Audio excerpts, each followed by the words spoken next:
Wow, vintage Seiko travel watch or pocket watch. Vintage. Hard to find. Wala na makita ang ganito. Pero ito, bagong-bago pa. Swerte natin, nabili natin. Galing sa basura.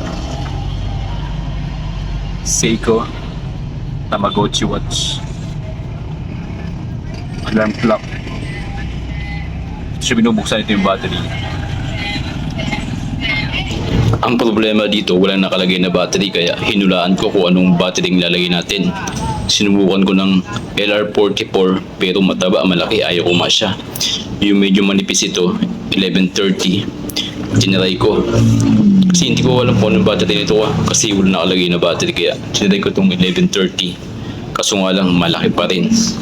Kaya sabi ko, ano kayang battery nito? Imposibleng walang kakasyang battery dito. Kaya ang naisip ko, may sumunod na mas maliit ang nilagay ko.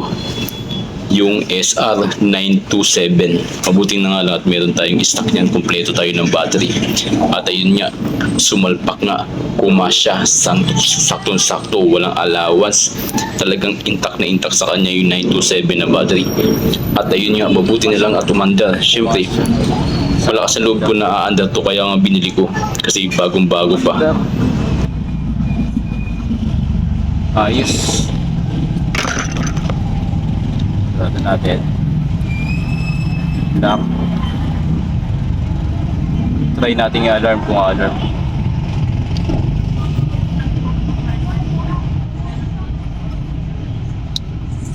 Ito yung setting ng alarm.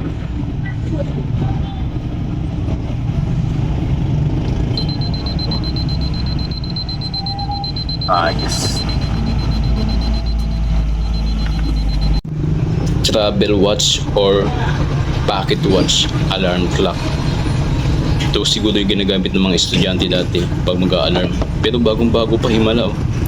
Na-preserve pa. Tapos galing pang basurahan pero okay na okay. Tinan mo. Yung takip niya, intact na gumagana. Ceramics yung puti na yan. Tapos may takip. Yung alarm clock niya, yung gold na nakapalibot sa ring, ito yung susian niya. I-stand mo yan para masusi mo siya para maset mo yung oras at gumagana pa rin.